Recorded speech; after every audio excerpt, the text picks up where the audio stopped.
city of Hierapolis. What did you make of that place? Yeah, the city of Hierapolis, that spot, in terms of being a tourist site, it attracts people with those white, natural, formed, salty landscapes and stuff. Yeah, sort of a terrace of tumbling liquid. It's an ancient spa, bath, mineral, had healing powers. It's been known as that kind of a healing center for millennia, I would guess. It's very old. So when we were there, when we walked out of that white waterfall-like magnificent landscape, we entered the area of Hierapolis. To my surprise is that, first of all, like how huge it was. Yeah, you're seeing a few of the main stone monuments that were left. Like there was a giant bath that's still there, pieces of it, and an amphitheater, and the main gate, and a large graveyard. Because a lot of people who came to have the magic healing of these wonderful waters, they didn't make it. They died there. Yeah, and that leads to one of my observations, this graveyard area. These are all huge, almost you could say megalithic, big rock, stone boxes. Yeah. Carved, and so it would make me think like, you had to have some social status in the hierarchy back then.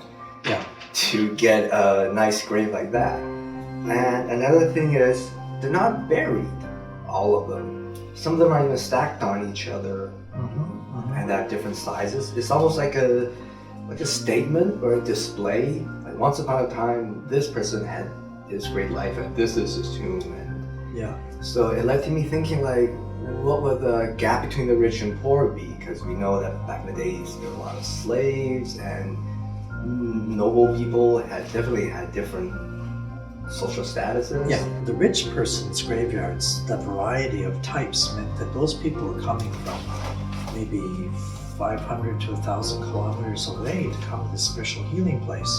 So there would have been various cultures represented there. You're seeing different styles of tombs of wealthy people, you know, some from east, west, north, south, and different cultural patterns, different styles of burying people, and so it's like a wealthy person's museum of graves. One thing that moved me very much visiting there, and I wasn't expecting it, was I saw the grave of one of Christ's disciples called Philip, and it's one of those boxes, you know, it's a stone, like a little stone house, and inside was apparently that's where he was buried.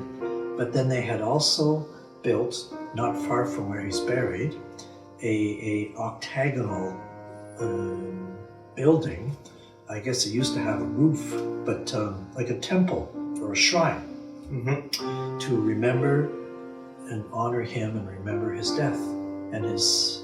So he came there with a totally different worldview. You know, he was like a God-intoxicated human and spreading the good news, according to him, of a new way of being on this planet.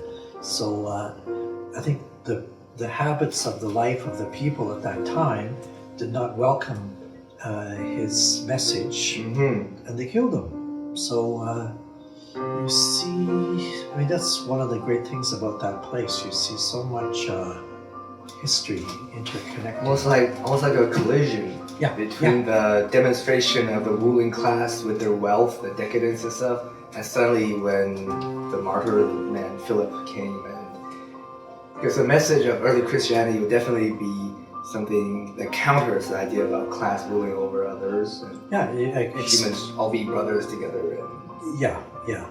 And they had their own gods. You know, they had multiple gods. They had their own god system and their own temples. And this person coming along saying, "Sorry, there's only one," and so they got rid of him. That was the first time that I had an encounter with an early Christian figure.